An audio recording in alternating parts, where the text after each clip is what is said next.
40 years ago, an accident happened to me in a pioneer camp near Krasnoyarsk.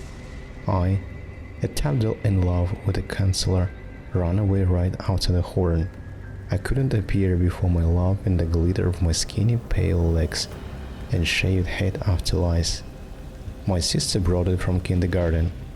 I was supposed to wear black shorts as sportswear, which my grandmother had sewn for growing up, equipping them with a universal elasticated waistband in the expectation that I would grow up and win myself in the camp.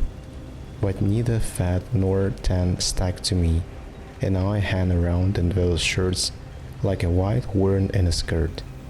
The food was great though. We had the best camp. It's not a subjective. We were competing, from the chemical metallurgical plant Swallow and a black swallow on the gate, and pioneer bonfires and war games and camping trips. I got all that for 3 weeks and then I ran away. Not really, not home, not towards the city, but just like that, to wander through the forest, to experience my first feeling. Of course I climbed a tree, and the reserve is nearby with cyanide rocks, so it's not difficult to orientate myself. And the next thing is simple. My hand got stuck in a deep crack in an old pine tree. Trying to pull it out, I practically hung on it and naturally broke it. I managed to sit on the branch, but I couldn't get my arm out. And by the time they found me, amputation was inevitable. Now I type, as you can guess, with one hand.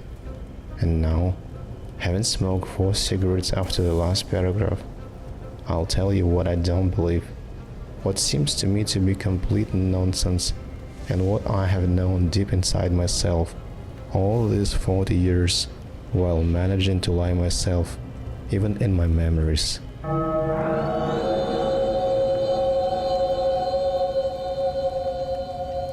Every time I look at the stump, at that white, pink, smooth, bumpy end of my arm that disgusts me to this day, I thought, cracked pine, crash syndrome, amputation. Not once have I tried to remember those hours in detail, and not once have I been surprised by it. But a fortnight ago, when I was doing my rounds of the district's veterans, I met an old man, a former head of a pioneer camp, and it turned out that I remembered everything. I remember how I climbed the first 3 meters of the pine tree, a road trunk without branches, covering my palms and shins with resin and minor abrasions. At a height of about 5 meters, I looked down, and I was all as one muscle cramped with fear.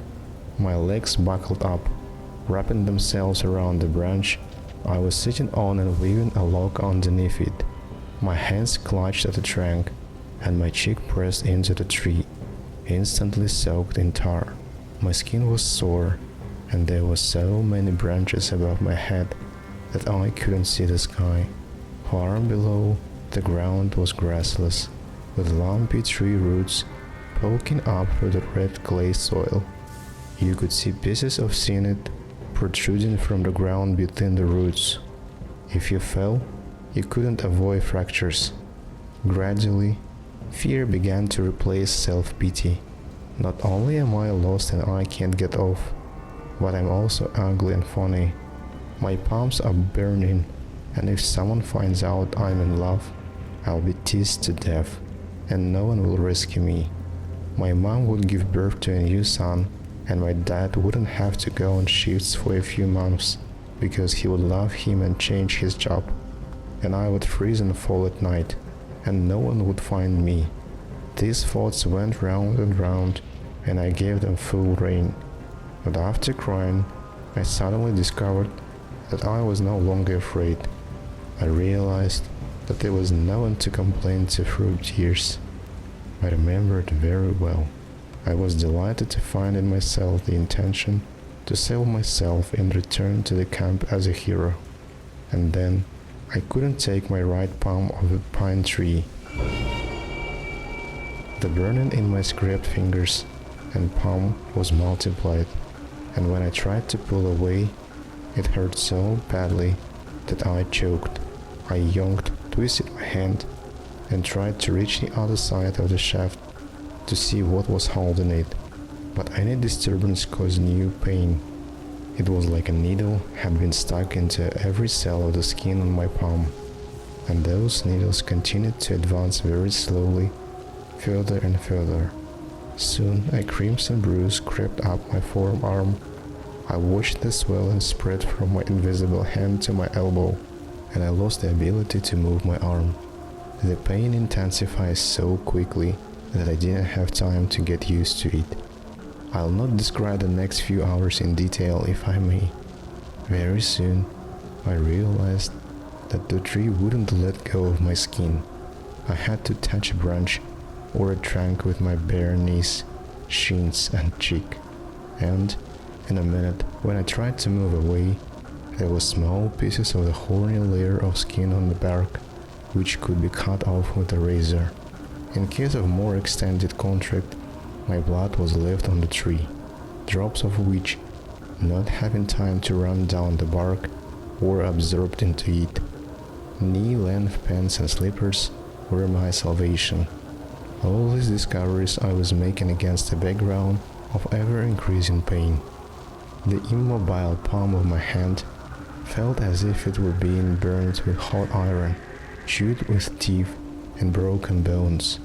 I screamed and cried again, and beat the wood, and tore my voice, but I still screamed, shrieked, sobbed, and then I didn't care anymore. I was tired. The sun had passed its zenith, and the shadows from the branches were thicker and colder. I leaned my forehead against the trunk and counted to 50. Then I leaned my cheek against the trunk and counted to 50. Then I'd put my left hand under my head and count. When I got tired of counting, I would fall asleep and nothing would happen. The forearm of my right hand increased in volume twice as much. The bruise crept up to my shoulder. I peed my pants and didn't notice it right away. I was freezing, and now I felt my arm as something foreign. It hurt unimaginably, but it didn't hurt me. Everything else hurt. My legs, my neck, my stomach. I found myself with my forehead pressed against the trunk. How long I sat like that, I didn't notice. I started counting, but I couldn't remember the order of the numbers, so I started calling numbers at random. 2, 10, 7. I thought 50 was glowing before me, but I couldn't catch up. The skin on my forehead felt as if it had been cauterized, and I didn't move, and I didn't respond when several voices started shouting my name, and then the chainsaw squealed. Falling with the tree, I lost consciousness. I broke 2 ribs, my collarbone and 3 toes. I remember only one more moment. I opened my eyes. A cloud with an acrid odor is pressed against my nose, and a woman's voice coaxes me. Breathe in, little one, breathe in. I am held in weight, and a thick dark tube goes from my shoulder to the lying trunk of a pine tree. I don't immediately realize it's my arm. There is no palm. The hand goes into the wood, into the woody grove, where my palm should be. I inhale sharply. A sharp stench hits my throat, and I feel like I'm drowning in warm water. The last thing I see is a strange metal instrument being held up to my hand. I woke up 8 days later in a hospital in Divnogorsk, a small town near Krasnoyarsk, which had only just become a city then. The doctor forbade my mother to take me to Krasnoyarsk. On the very first day after my awakening, together with the camp chief and the camp doctor, another man came to see me. He told me time after time about the gap in the old pine tree, the danger of a prolonged squeezing, and how bravely I had tried to jump off the pine tree, breaking my arm. No matter how hard I try, I can't remember his clothes or his face. A few days later, my father arrived. and I told him about the crack and the fracture in the voice that had barely broken after the breakdown, and it turned out that there was nothing to prevent me from returning to the city. Not much longer, I'll take a break and tell you what's it like to live with an amputated arm. It's okay, I guess. I've recently read a book by this disabled man with no arms and legs, Vujicic and others. But maybe it's too late to read it, because everything seems to be working out physically, but I still feel the ceiling. All my life, I think a ceiling, some bar that I don't dare to jump to. Yeah, it's my fault. Maybe I could have overcome it. But the bottom line is this. I'm 50. I'm not married. I work in a social support center.